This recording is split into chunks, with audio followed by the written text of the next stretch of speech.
All right, sticking with the topic of affordable housing, there's a WBEZ analysis which found that rents are getting higher, and so people are forced to use up more of their income for housing.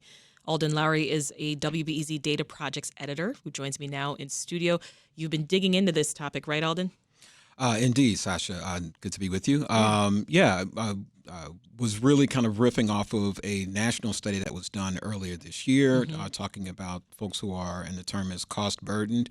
And I guess the official definition of that is if you're spending 30% of your income, or if you're spending actually more than 30% of your income on rent and utilities. Yeah. If you're spending more than half, you're considered severely cost burdened. And so I was curious what those numbers look like in Chicago. Yeah, so you make the point in a recent column that you wrote for the Sun-Times that there just isn't enough housing, right? Yeah, And that's making the available housing pricier and pricier.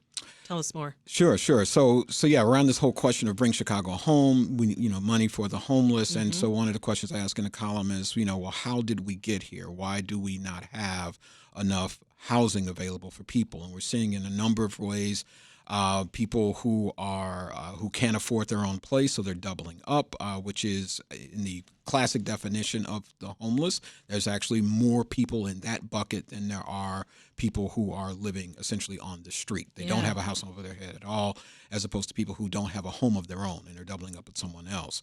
So yeah, in Chicago, we've got an increasing percentage of those folks. It's now 47%, or it was as of 2022, according to the data. Just as recently as 3 years before that, it was just below 42%. Right. So yeah, we've seen an increase, and part of that increase has also happened around the time that we've seen this increase in rents. Analysis that Amy Chen did for us back last year, looking at evictions, we were curious how were rents looking as the evictions were returning to pre-pandemic levels, and what we found was through Zillow data, essentially nationwide data based on their listings. Cook County, among the 10 largest counties in the country, had one of the, I won't say one of the highest increases, but it had a very dramatic jump. over the last two and a half years or so, about 25% in terms of average rent in Cook County, just below $1,500 to just above $1,800. Wow. Yeah, that makes a lot of sense. I was on Zillow recently, Alden, doing a search for myself, right? Yeah. I'm currently a renter, and just looking, all across the city, I couldn't believe the numbers I was seeing for the size of unit that I was looking for. Yeah. So, and it's a problem that's happening across the country. There were even higher jumps in places like Orange County and in Miami-Dade County. So this is a predicament. We're all feeling this pinch. Yeah. We're all feeling this pinch. Now, you were listening into my conversation a moment ago with Sun-Times reporter Sophie Sherry about the city shutting down construction on that tiny home at the homeless encampment. And it's a question you just brought up a few moments ago. How did we get here? How did we get here? I know that this is something that you've looked into extensively over the last several years, but I'm just baffled at how we get to a point where folks are so in need of housing that some are taking matters into their own hands now and just trying to build tiny homes. Yeah. We get reminders all the time, depending on where you are in the city. You've got people camped out underneath the expressway and so on and so forth. So there's a number of things happening, I would say, just in terms of our actual stock of housing, in terms of affordable housing, it's diminishing. The Institute of Housing Studies at DePaul has made noise about this for quite some time. Maybe in the past decade, 12 years or so. We're just not seeing affordable housing being built at the same rate as we're seeing kind of the luxury, higher end things that are being built. We're also demolishing affordable housing that's in lower income communities. Inglewood, West Inglewood are at the top of that list. Properties that were lost due to the foreclosure crisis or they were just in disrepair and ultimately had to be torn down. Not enough being built to replenish those properties. And we're talking about in the hundreds in terms of their actual stock.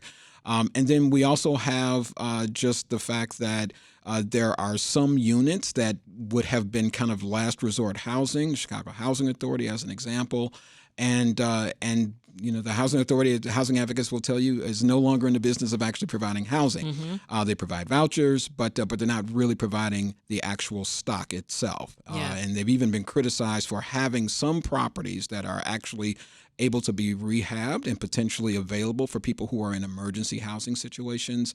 And the Housing Authority has refused to essentially bring those units online. Interesting. So Your team also, you analyzed census microdata, right? Because you were trying to learn even more about how cost burdened Chicago households are. I mean, tell us more about what you found when it comes to who is affected. Yeah, so Most. at the top of the list it's people, as you might imagine, people who are in lower income households, and so the citywide median household income is roughly 72,000, just under 72,000.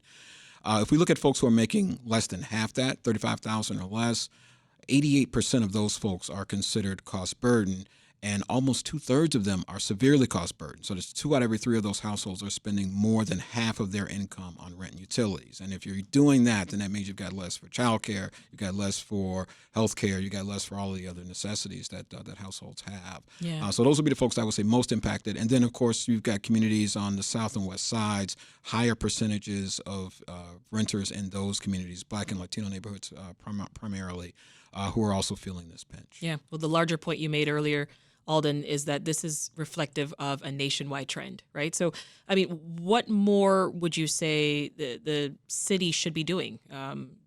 Does something need to happen on the national level, you think? Maybe to reverse this kind of trend Indeed. before it trickles down? Well, indeed. And exactly what is a tough question. I think it really boils down to incentivizing builders to actually create more housing where potentially the profit on the price point is not very high necessarily, but there are other benefits or values that those builders might get that will make them want to build this kind of housing. And so maybe it's a perk for some of the sweeter things that they want to do. Yeah. But in order to provide this public good. There are other ideas out there in terms of rent control and others, and that's worked in some places. I think New York City's tried that. There've been a couple other places that have tried that. Chicago has tried it, but hasn't been able to kind of get it through. Hasn't stuck just yet. Yeah. And then also just kind of building housing where you can kind of get more bang for your buck. And so we've got a lot of people that are doubling up, and so perhaps multifamily housing that really is indeed for perhaps more than one family, might also be a way to think about it, larger households. We've kind of actually gotten away from that. Some years ago, we were probably a half a point of a person more per household than we are today. Oh, okay. So that may be another idea to really think about. Interesting suggestion there. We'll leave it there. Alden Loury is a WBEZ data projects editor. Thank you so much for taking the time. Thanks for having me.